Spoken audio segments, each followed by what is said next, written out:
Welcome back to my YouTube channel. Make sure to like and subscribe to the channel for more interesting stories like these. Now, let's get into today's story video. AITA, if I cancel Christmas because I can't afford it this year. The title says it all. I am the only provider for my family. All of my credit cards are maxed up. I have a negative bank balance. I will skip payments until my next paycheck, and I will be virtually homeless for the foreseeable future. My wife and I always decorate on Black Friday, but I don't want to this year. I'm filled with humiliation, rage, and grief at the prospect of putting up our artificial tree, knowing I'll have nothing to put beneath it. I'd rather simply let December go by and cut out as many things as possible until I can get my finances under control. In addition, my daughter is just 2 years old. She won't notice, care about, or remember one missed Christmas. So, what's up, AITA? What say you here? I'm already a failure as a husband and parent, so what say you? This has got out of hand. I never expected such a positive reaction to my sad guy pity party. I expected to be labeled in, to have my self-loathing validated, and to fight my way out of debt by working harder. I was not prepared for the outpouring of love and support that I do not deserve or can accept. Info, and I apologize for not making this obvious in the first post. Our mortgage and utilities have been paid in full. There is food in our refrigerator, and my next paycheck is secure, despite the fact that it, too, will go entirely to bills, with no money left over for presents. I pretended not to notice that we weren't maintaining our pre-child lifestyle without credit cards, and I got in over my head, and now I have to dig myself out of a relatively deep hole, which means I won't have money for gifts, meals out, holiday gatherings, and other such things for quite some time. But I have a great job and an amazing family support system who all live nearby and understand what it's like to be in debt and will understand if we can't chip in this year with anything other than our presence. But it felt shameful to have all of these advantages and still it up as badly as I did without asking for help. As for everyone pleading with me to take their assistance, here's why I can't. I earn an excellent living. There is no way I or my family will go hungry. We have food and will have food money allocated into my paychecks, which are safe since my work is safe. I have a very well-funded 401k from 18 years of office employment, as well as life insurance to protect my family. Thank you to everyone who offered meals. Thank you to everyone who volunteered to purchase items from my 2-year Amazon Olds wish list. She is 2 years old and does not have one. My wife and I had previously agreed that she had too many toys, so we only planned on getting her books and a learning tablet. She'll be okay if we can't afford to buy her things. She already has things. Her close-in-age relatives reside on our block, and we often trade toys and clothing, and both of our homes are packed with stuff. This was not about eliciting sympathy or compassion. My fear in associating presents with love distorted Christmas for me. It almost wrecked my Christmas. Regardless of the outcome of this vote, I am for that. So please direct your charitable efforts toward your community and neighbors. Not some middle-class jerk who went into debt to show how much he cared about a family that merely required him to be a happy and healthy presence at home. You've all humbled me beyond words and kindness. You've given me the perspective and bravery to seek professional treatment, both financial and psychological, and I'm hoping it's not too late for this dumb old guy to become a better parent and husband. Yes, Virginian, Santa Claus exists. His soul lives on in all of you kind and altruistic Redditors. Never lose sight of the light. All my love and best wishes to everyone. But, as you can see, I don't deserve your compassion or your goodwill, and I'm going to try to withdraw back into obscurity as soon as possible to work on myself. Update 1. For those who are worried, I have never ever contemplated harming myself, not even once. I'm getting on in years, but the Goonies never say die. Update 2. I hope this addresses all of the questions that people had, since there were a lot of them, so I'm simply going to create a bio that answers them all. I reside in the Mid-Atlantic region of the United States. When we became pregnant, after 6 years of trying, failing, treatments and tears, we discovered that it would cost us $50 per month for my wife to work her current job and put our daughter in full-time daycare, as daycare costs upwards of $1,600 per month for even local co-ops, let alone the $2,100 plus that most daycare companies were asking. The answer was for her to retire and take on the far more difficult task of being a full-time mother. I work a day job from 8 a.m. to 5 p.m. and DJ a local pub at night, as well as private events / weddings / etc., when I can book them. My daughter was about to turn 2, and would be able to start 3 days a week preschool for significantly less than the expense of 5 days a week daycare, allowing my wife to return to work, although part-time.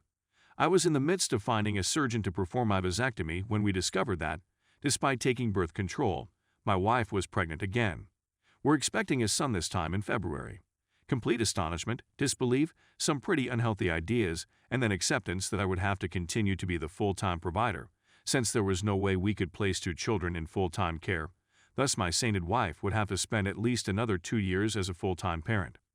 My wife and I are elderly folks, 42M, 40F, who attempted to have children earlier in life but were unable to do so despite several treatments, and finally succeeded after we stopped trying so hard and surrendered ourselves to the idea of a happy dual income, no kids existence full of travel and memories. Bringing one life into this world at the age of 40 after all we'd been through was a joke, only for life to bless me with a second kid. My wife is ecstatic, and I am pleased but concerned about how I will pay for this. She applied for part-time seasonal employment to assist with our expenses, but the position she was accepted for only gave her 2 shifts in 2 weeks, and one of those hours was taken away at the last minute due to overstaffing. She has a meeting with them today to determine if it is worth her time to continue working there, depending on whether they can genuinely provide her with at least 20 hours per week, as she asked when she applied. We've had shared money since we were married. We don't keep anything from one another. We're both aware of our financial problems and have been working on strategies to better our condition. Many thanks to everyone for the links and websites. I've bookmarked them all. We have and will continue to communicate. We made a pledge to each other 13 years ago that we would never bear our hardships alone. Finally, hopefully, I realize this is lengthy. I am humbled by your kind offerings, dear strangers. I am really and profoundly humbled. I can't take them, whether for silly pride or another moral reason, but please know that your warm comments and even gentler offerings have eased my decision to cancel Christmas this year. I recently spent 2 days helping with coworkers at 2 local food banks, preparing meals, clothing, and groceries for the community. So if you're one of the many great people who offered assistance, please direct that assistance to your local charity. I had a roof over my head and food in my stomach, and I couldn't ask for anything more, not when I already have so much.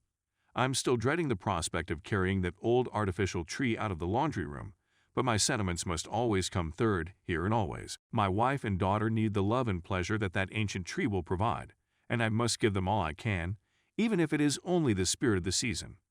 They deserve to enjoy the comfort of a holiday home, and because we already own it, it's literally the least I can do. My gifts will be the 1 million photos my wife takes of our daughter, plucking all the decorations she can reach off the tree and displaying them to her with her gorgeous grin. Our family are nearby, and I know our parents will do all they can to pamper our girl, and I know it will be more than enough. Update 3. My wife and I have downloaded a budget software and are collaborating with a family member who specializes in financial planning. I talked with someone, a professional, early this morning, and she helped me recognize that I was comparing being able to provide things with displaying love to my family with just the first phone conversation.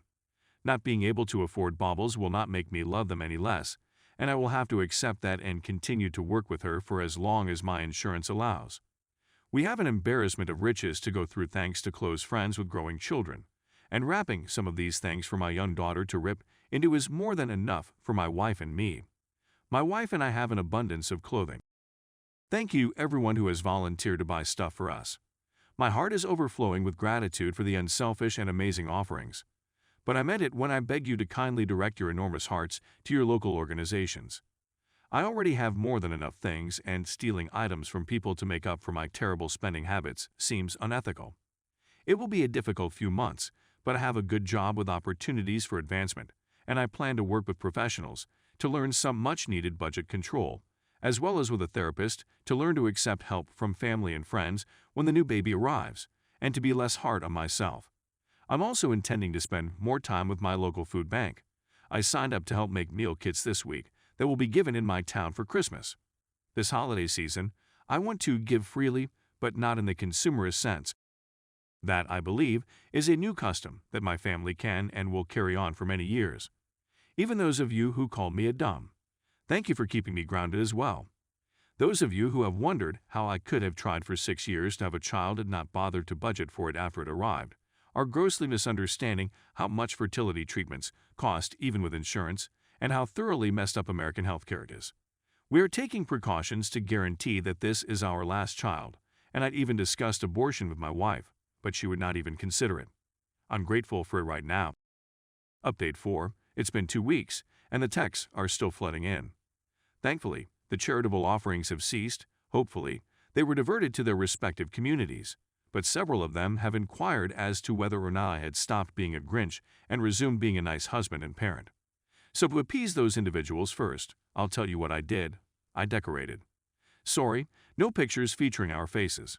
I also talked with a financial advisor, who is assisting me in developing a budget for 2020, and a counselor, who assisted me in realizing that I was worth more than the commodities I could provide someone. She offered 2 other therapists to me, but neither is accepting new patients until the new year, so for the time being, my wife and I are working on our budget and cleaning up various sections of the home for items to sell. So far, we've gotten rid of some unused basement furniture, a mini fridge that has been empty for 2 years, a bunch of wine racks and paraphernalia. We don't drink at home since the baby was born 2 years ago, so there's no need to keep it around, as well as some other items, and made about $750, which is more than enough to pay off all the past 2 bills, put some money in savings, and put groceries in the cupboard. It will be a long road to pay off our credit card debt, but we are finally addressing the problem and heading in the right path.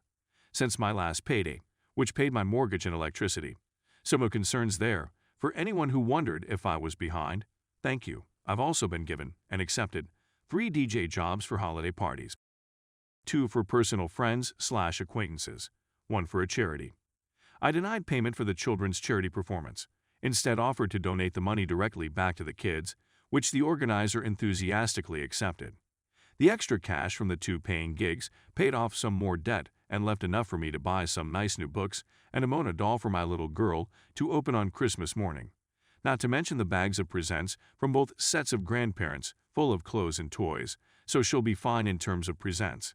Inspired by everyone's kind offerings, I returned to Paul's place in Baltimore, where I donned the hairnet and apron and served hot meals. Cell phones are not permitted inside, and photographing oneself conducting charitable activity violates the objective of the effort. I also arranged a food drive at my workplace to give meal kits for needy families for Christmas, and we were able to contribute 574 pounds of food to the MD Food Bank. Thank you to everyone who contacted out and helped me understand how much of a jerk I was. My personal flaws almost ruined a vacation for my wife and kids. It won't be as elaborate as our previous Christmases, but I have a sense that this year will be extremely important to me, regardless of how little is under my tree. I realized I had all the presents I needed, and I can't thank the kind individuals who gave so generously to a grouchy stranger enough.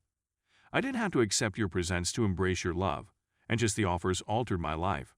Everyone has a Merry Christmas.